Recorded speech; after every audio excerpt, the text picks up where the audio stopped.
Hello and welcome to the Loan Officer Wealth Podcast. I'm your host, Chris Johnstone, and I have an incredible offer for you today. What we've done is we've taken the 10 most profitable methods to grow your mortgage business that we have learned from interviewing the producers on this podcast, many of whom are doing over $100 million in volume per year. And we've packaged them together into a condensed 45-minute training where you get to learn the 10 most successful and profitable activities that you should be running in your mortgage business. Then we show you how to automate those processes with people and systems so that they run and continue to produce loan applications and new partners that want to send you business pre-booked into your calendar without you having to do any cold calls or chasing or really any work. It's a blueprint for you to be able to produce more in your business while actually working less. And you can go get that training today for free at chriswebinar.com. That's chriswebinar.com. So make sure you head over there today, grab that training for free, and make sure that you watch it, because the sooner you get started on implementing these strategies, the sooner you can see results and continue to grow your mortgage business. Thank you again for being here with us for this episode, and enjoy another one on the Loan Officer Wealth Podcast. Hello, everybody. Obviously, we have a very special episode for you today. We have Todd Duncan on the show. Todd, thank you so much for being so generous with your time. Chris, I can't wait to hang out with you, man. It's good to be part of helping LOs build wealth and helping them win and get better. So I'm excited for our journey together. Thanks for having me.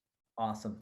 And so, a journey is right, because I know you've got so many things that you could cover on the podcast. So let's dive in. And I would like to ask you, obviously, we're in changing market conditions right now as our listeners are listening to this today. So I'm wondering if there's just any guidance or leadership that you could give to our audience on how to approach the market today and what they should be leading with right now in the industry. No. Huge question. And I think the thing that I would like to say to everybody first is there's probably not a human being in the world that understands the market that we are in right now, that understands it better than I do. And I don't say that to gloat, and I don't say it like I'm an economic expert. I say it because when I became a loan originator, we were in that economy that everybody today is referring to 40 years ago. So I started doing loans in 1980, and interest rates were double digit. Prime was 20% in the US. Cost of funds was off the grid. Doing first and second mortgages combined, piggyback loans, was 18.5%. It was just ridiculously hard. Unemployment was the highest ever. Consumer confidence was the lowest ever. We were in a full-blown recession. And this is the direct answer to the question. I had to make a decision. I'm in the market. I'm in this market. It is a hard market, but if everybody thinks it's hard and somehow I can think it's good, I wouldn't have any competition. And my grandmother taught me very early on to always have a positive attitude. So I'm scratching my head thinking, what do I do in a market where everybody thinks nobody's going to buy, nobody's going to sell, nobody's going to finance? What do we do? So I went to my friend's parents who owned a print shop, and I had a button made up that was about 4 inches big, and I wore it on my jacket, and it said, "Rumor has it we're in a recession. I'm not participating." And you know what it was, Chris, is it was a statement to everybody that saw that button that I have chosen positivity. Yes. And I think mindset is critical right now. And, the markets are hard. The uncertainty is hard. We don't have a lot of confidence. It's probably going to go up before it goes down. It's probably going to get harder before it gets easier. But anybody listening can choose the mindset they will have in any market. And I feel very strongly that hard markets actually cleanse the market of bad professionals. And that's an oxymoron, bad professionals, right? But people that can't handle and weather this storm are not going to last. And those of us that can weather it, because we have the right attitude, we have the right knowledge, and we're producing value in the marketplace, we actually have a market that's less competitive now, even though we've come out of a massively competitive market. And, that's the truth. Mindset's everything. And then I think I would like to say, and you might want to write this down if you're listening, I chose not to let the market define me. I chose to define me in the market I'm in. Yeah. And I think that's a big shift. And I don't think a lot of people get that. So I think that's where I'd like to start with you. That's awesome. Well, mindset beats market every single time. So that's incredibly valuable. Yep. So what we normally focus on, with it being the Loan Officer Wealth podcast, is typically looking at the systems or processes that loan officers should have in place in their business so that they are doing the fundamentals and really making sure that they're the professional that is winning the market, that they are going to continue to thrive and continue to grow. So when you look and you go into a loan officer's organization or business, what are the key systems that you like to see in place where that person's a successful loan officer, that they're going to do okay? Yeah. So the things that come right off the top of my head are really architected and massive delegation. I think any loan officer that is wealthy has gotten to a point where they're doing fewer things that are the most important things for the longest period of time each day that they allocate to the business. So there is a dynamic efficacy around building a team. And the backdrop of that, Chris, and what we tell people is there's only one thing that if you're in the commission world, which loan officers are, that you really have to pay attention to, and it's an exchange rate. And so the exchange rate is hours in, revenue out. And that is essentially, if you're a business person first and a loan officer second, which is the way it should be, then you're going to run the business. You're going to run the business with a business plan, marketing plan. You're going to run it with a solid customer experience system, producing 9s and 10s or 4.5 and 5s on 5-star scales.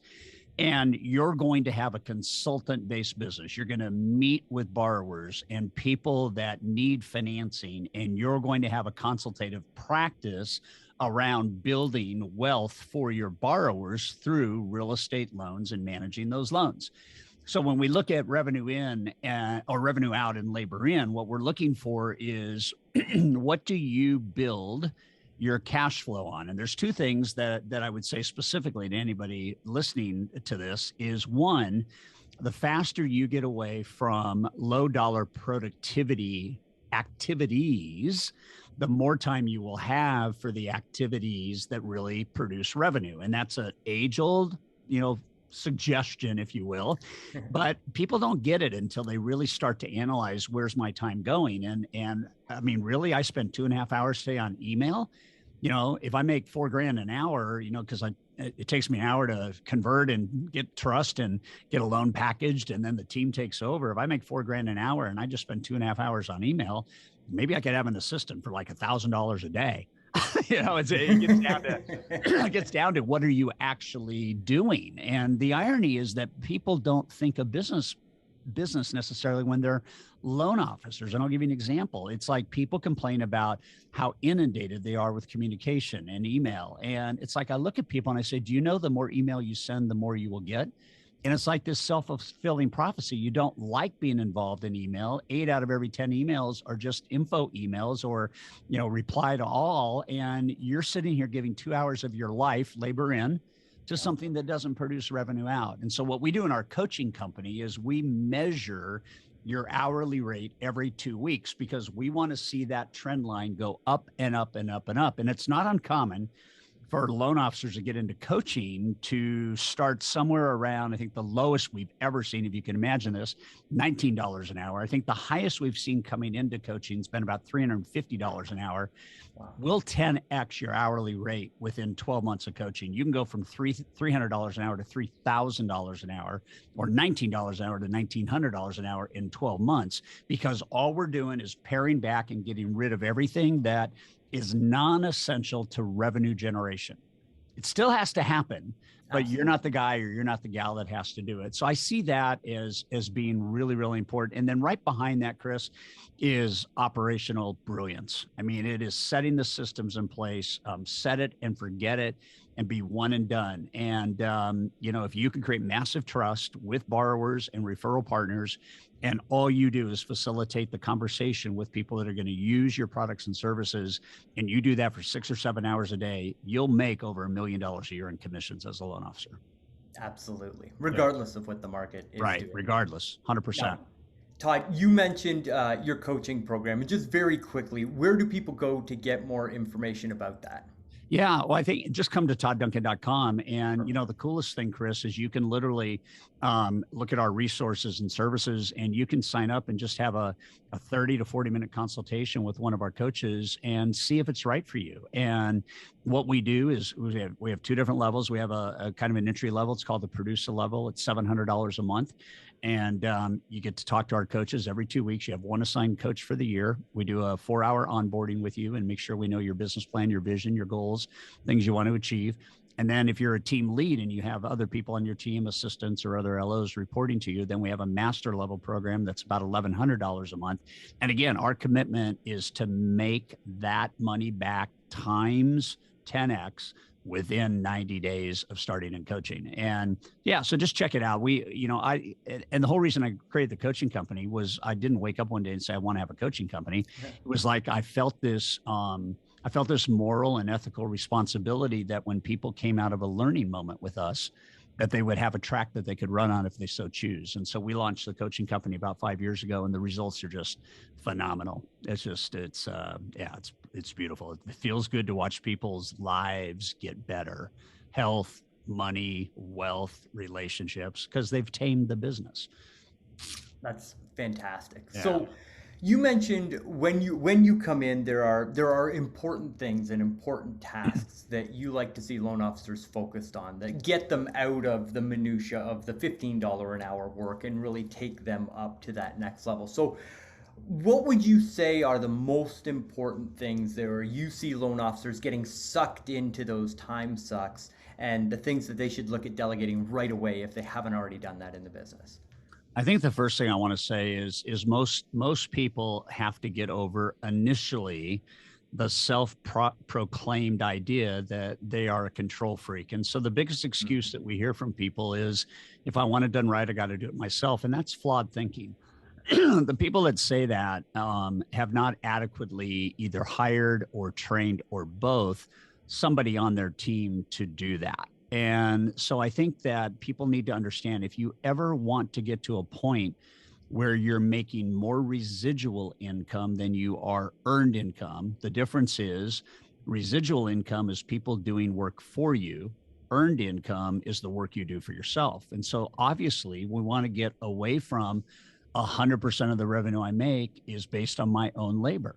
What you want to do is you want to get to a point where maybe 25% of the revenue you make is because of your direct labor input, and 75% of the revenue you make is because you are effectively delegating to a team that, when you're there or not there, they still make the cash flow happen. And so the better way to answer the question would be, anything other than these three things should be delegated. The first thing that you should be doing for the biggest part of the day, like a doctor meets with patients, is you should be meeting with borrowers. Yep. And so, whatever that number is for your business plan, you've got to make that commitment to generate that kind of borrower activity per day. So what we do is we say, like, if you have 4 conversations a day with potential borrowers that have the ability to qualify, have the desire and the motivation to borrow money to finance real estate, and you have 4 of those calls a day, and they take a half an hour each, then one of those, if they say yes and go into contract and close 95% of the time, you've got a 18 loan a month kind of deal. And that's pretty good. If you're making $2,000 a deal, you're getting $36,000. If you're making $4,000 a deal, you can see the revenue on 20 loans at $4,000. Just think about that. That's $80,000 a month in revenue, if I'm doing my math right. Yep. So you have to have a consulting business. And then the second efficiency on that, it's not a separate activity, is Don't make the mistake of thinking that in order to double your volume, you need to talk to 8 people a day. Rather, talk to 4, but get better at what you do, better at the questions, better at creating trust, better at creating value. And instead of getting 1 out of 4 to say yes, get 2 out of 4 to say yes. It is the same time commitment at a half an hour each. It's still 2 hours, but now you're getting 2 people to say yes. And now you're going to be at about 360 families that you serve a year, fundings that you serve, settlements that you serve. And, at 400 deals, you could do the math real quick. 360 deals times 20 grand, you figure it out. 4 grand, 360 deals at 4 grand each, you're over $1 million. And then if you just do the same math and you talk to 4 and now you get 3, because you got better referral sources, you got better, value exchanges, you're asking new and different questions, you got a better reputation than you did before. Not that it was bad, it's just bigger and better and out there now. What would it be like if 3 out of 4 said yes and you go to 540 loans a year? Anybody in this business, Chris, can make a fortune by focusing on the value interchange and advice for borrowers because you're a mortgage professional lender.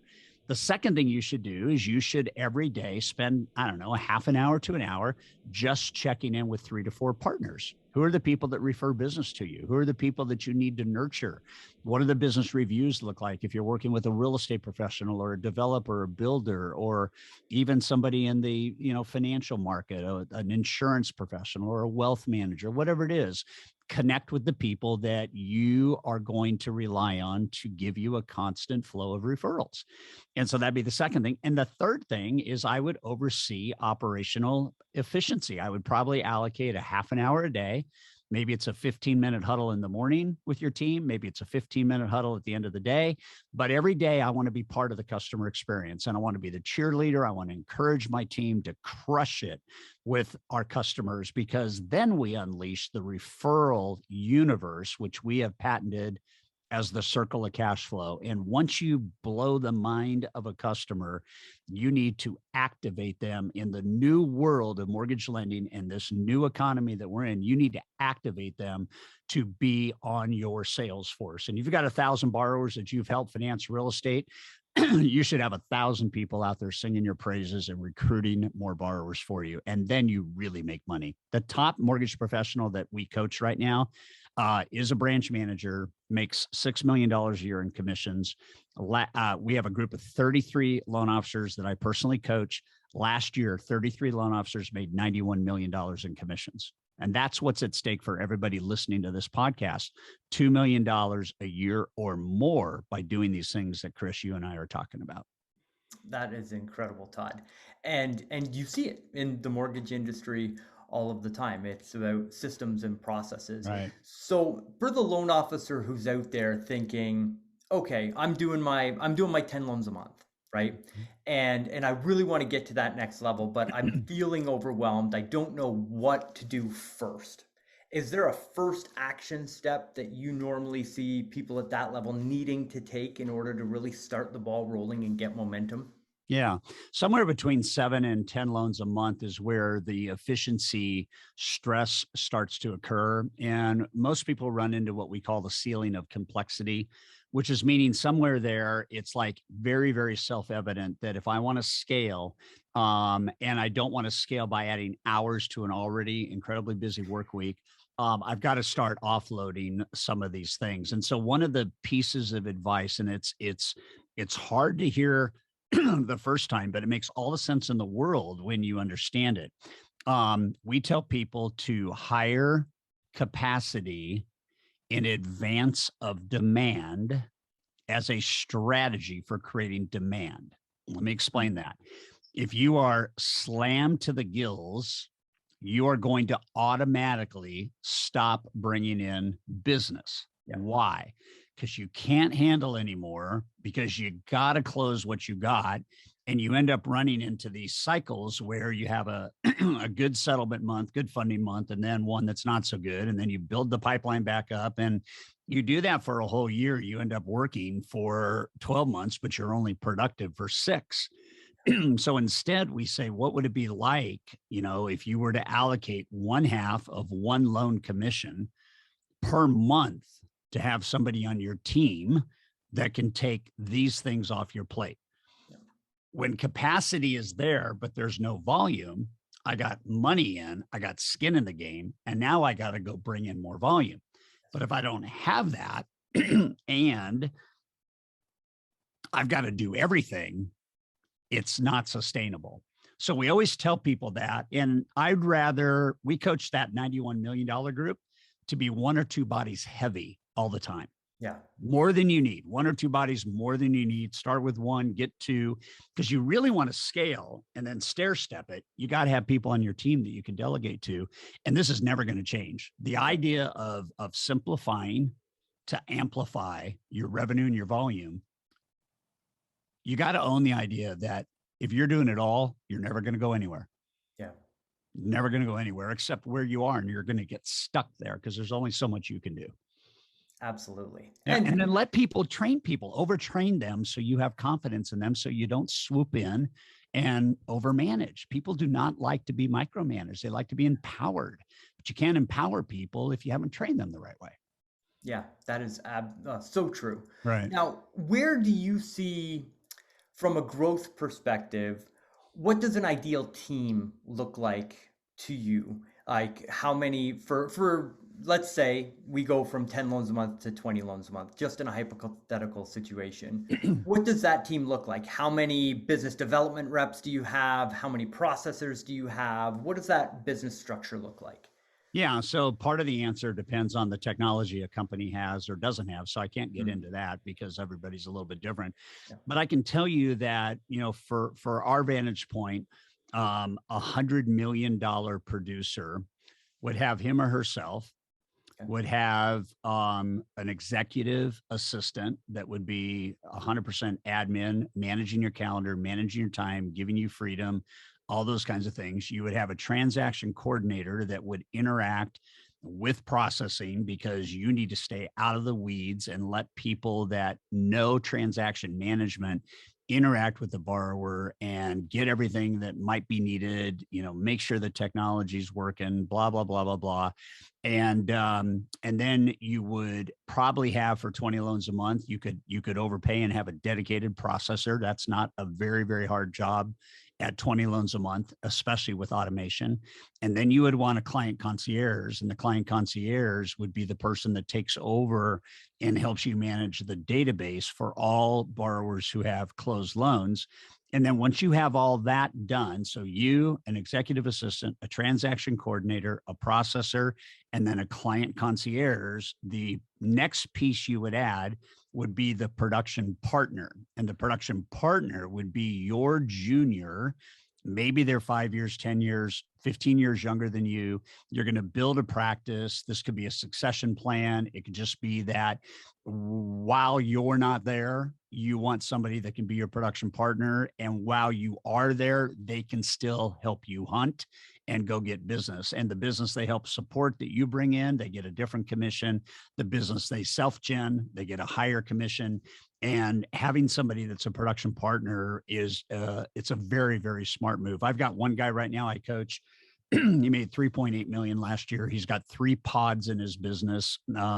He's going to build it to 8 pods, and he's going to do $1 billion a year with 8 units that follow the same model I just gave you. Right. Yeah. And they're not loan officers, they're loan production partners. And so he's chosen to help them build their own business unit. And then he gets paid on that, obviously, without doing anything. So that would be kind of the recommended team size. And again, I use 100 million just as kind of the building force. It could be that if you have high loan volume, it could be more. It could be less. But bottom line is, in our High Trust Sales Academy, there's about 126 things that most loan officers don't do every month, and it's because they don't have the team. And that team allows you to do in a decade what most loan officers take 4 decades to achieve. Yeah, that is, I couldn't agree more. So, Todd, thank you for being, again, so generous with your Yeah. time and being with us here today. Incredibly insightful for our listeners.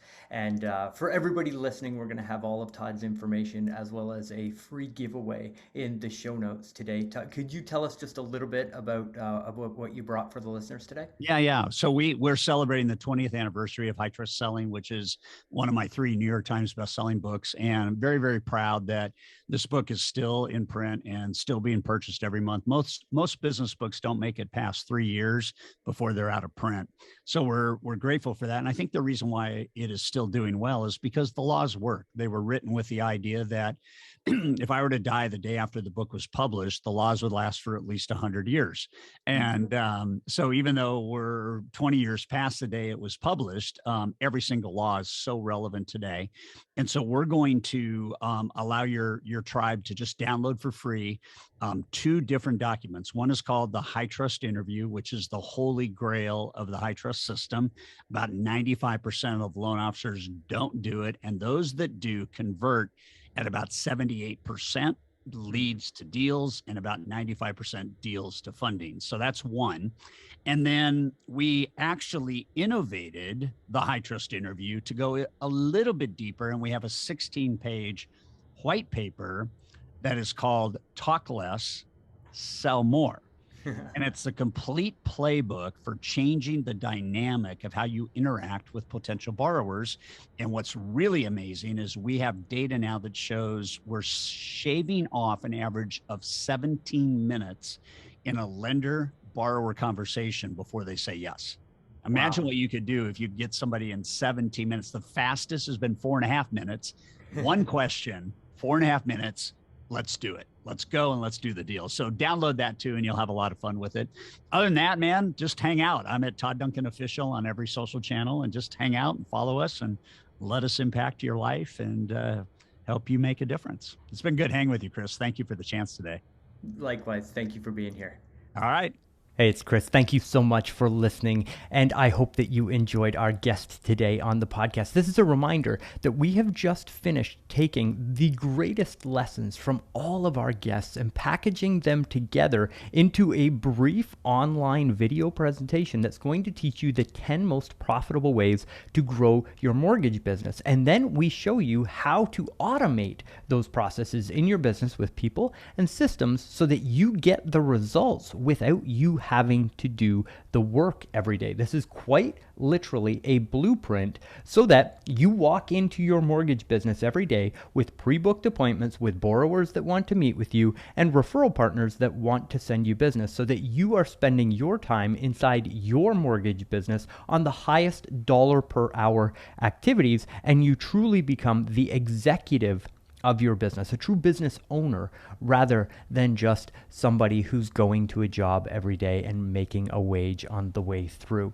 This is an absolutely incredibly powerful training for you, and I cannot wait for you to experience it. So head on over to chriswebinar.com. That's chriswebinar.com to get that free training today. Now, if you could do me another favor, if you enjoyed this episode, please head on over to iTunes, search the Loan Officer Wealth Podcast, and give us a 5-star rating and review, really on any podcast platform that you're watching this on. That just 30 seconds of your time goes to help another loan officer in the industry discover this information and really help put their life and their business on track for more success. We are all in this together, and there is more than enough for all of us in the industry. So I would love if you left us that 5-star rating and review. Don't forget to stay tuned for our next episode, and I'll see you then.